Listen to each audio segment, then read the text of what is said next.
ભગવાન શ્રી કૃષ્ણને જન્મ લેવા પહેલાં પોતાનું જવાનું નિર્ધારિત કરી નાખે છે. ભગવાન શ્રી કૃષ્ણ ધરતીમાં થઈને કૃષ્ણ લીલા જ્યારે પૂરી થવા આવી પણ મહાભારતની લડાઈ ચાલુ થઈ ગઈ અને અહીંયા એના બધા યાદવોના છોકરા અને કૃષ્ણ ભગવાનના છોકરા હારી હતા અને એની મતી ફરી ગઈ અને દ્વાસાર મુનિની મજાક કરી કે અમારી બાઈને શું આવશે. ત્યારે દ્વાસાર મુનિને ક્રોધ આવ્યો અને એને કીધું કે આને બાઈને છોકરાને તમે બાઈ બનીને લાવ્યા છો તો આના પેટમાંથી કાંસાનું તાસું ઉત્પન્ન થશે અને એનાથી તમારો આખું યાદુકુળ નાશ થાય. આવી રીતે હરાપ દીધો.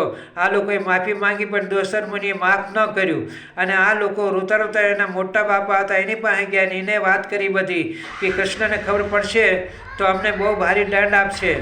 ભગવાન તો અંતર્યામી છે, પલ પલનું બધું જાણે છે. એ વખતે ભગવાનને હતા નહીં પણ બધું ભગવાન જાણતા હતા.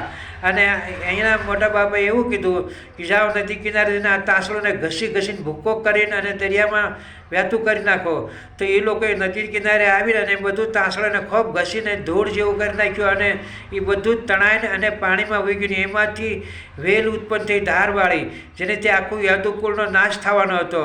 અને અહીંયા ભગવાન લડાઈ ખતમ કરીને ઘેર આવતા હતા ત્યારે ગાંધારી હરાપ દીધો. હવે હરાપનું તો એક બાનું છે, કારણ કે ભગવાન અંતર્યામી છે, ત્રિલોકનો નાથ, યોગોના યોગી શ્રી કૃષ્ણ ભગવાન છે. એ જપ તપથી બધેથી પરે છે. એની મરજી વિના કોઈને હરાપ લાગતો નથી, કેમ કે ભગવાન બધાથી પરે છે. એટલે આ તો એક બાનું તો હરાપનું. પછી ભગવાન ઘર ભણે હાલ્યા અને અહીંયા અર્જુનજી રથ લઈને ભગવાનને મૂકવા આવતા હતા. રસ્તામાં ભગવાને કીધું જમણી કોર રથ હાંક. જમણી કોર રથ વાળ્યો અને ત્યાં ભગવાન જાળવા જઈને બેઠા. આમાં એક રાવણની થોડી ઘણી વાર્તાઓ છે. અર્જુને પૂછ્યું ભગવાન આમ કે ભગવાન કે હું કહો એમ કરો. અને ત્યાં વાળીને સુગ્રીવ જે લડ્યા હતા અને ભગવાનને પૂછ્યું, એને પ્રશ્ન કર્યો તો વાળીને ભગવાને માર્યો, સુગ્રીવને માર્યો. ત્યારે ભગવાનને પ્રશ્ન કર્યો ભગવાન વેરી મારા ભાઈનો હતો, તમારો નહોતો, તો તમે મને વગરમાં કે કેમ માર્યો? ભગવાન કે તે તારા નાને ભાઈની બાઈ રાખી છે, એનું પાપના કારણે મેં તને માર્યો છે અને આ સવાલ કર્યો છે, એનો બદલો હું તને કૃષ્ણ અવતારમાં આપીશ.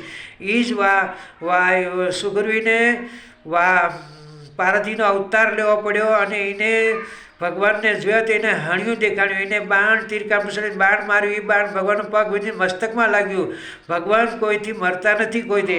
આ હકીકત વાત છે. આ તો એક બાણું માત્ર ભગવાને નિમિત્ત બનાવ્યું હતું. ત્યારે એ પગમાં પડી ગયો. ત્યારે એને ભગવાને કીધું કે તે રામ અવતારમાં સવાલ કર્યો તો તકો હો કે એક સવાલના કારણે મારે ફરી જન્મ લેવો પડ્યો. એમ કરીને એ પગમાં પડી ગયો. ભગવાન મારે ઘેરે નથી જાઉં, મને હારી લેતા જાઉં. પગમાં પડી ગયો અને ભગવાન એને લેતા ગયા અને ભગવાને વહી ગયા.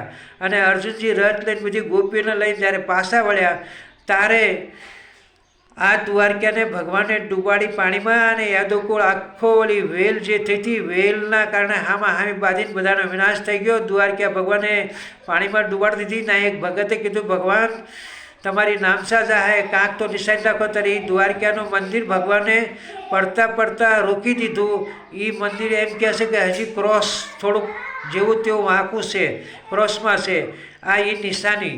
અને અર્જુનજી ગોપીને લઈને હાલાવતા હતા ત્યારે રસ્તામાં એ જ ધનુષને એ જ બાણ અર્જુનને કાબાએ લૂંટ્યા. કારણ કે ભગવાને બધી જ શક્તિ ગયા એટલે ખેંચી લીધી. અર્જુનનું તેજ ઉઈ ગયું અને ગોપી બીજું જઈને ધરામાં પડી ગયું. એ જ ગોપી સંદન આજની તારીખમાં 33 કોટી દેવતાને શ્રી રાધે કૃષ્ણને સડે છે, એનો સાંડલો થાય છે. અને બાકી એક શિવ પાર્વતી મૂકીને બાકી બધાને સાંડલો થાય એનો. આ એ જ ગોપી સંદન છે. અને અર્જુનજી રોયા, ઘરે આવીને બહુ રોયા હમણાં. ત્યારે ભગવાન બધાની વચ્ચે પ્રગટ થયા.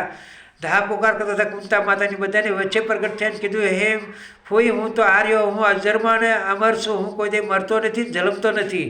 હવે તમે બધા રોવાનું બંધ કરો. અને કુંતા માતા અને સુભદ્રા અને ઓત્રા આ ત્રણને મૂકીને બાકી બધા હિમાલય વહી જાઓ. પાંડવોને હિમાલયનો રસ્તો બતાડી અને ભગવાન વયા ગયા અને અર્જુને હિમાલય ગળવા ગયા. થોડીક શોર્ટમાં વાત કરી છે, આગળ પાછળ કટ કરી. અને ભગવાન અજરમાં અને ઓલા છે યોગીને યોગી શ્રી કૃષ્ણ ભગવાન છે. એ કોઈથી કોઈ દે મરતા નથી, એનું કોઈ મોત છે જ નહીં. ભગવાન અજર અમર છે. તારે તો ભગવાન થઈને પૂજાય છે ને ભગવાન છે, હકીકત છે. જય દ્વારકાધીશ.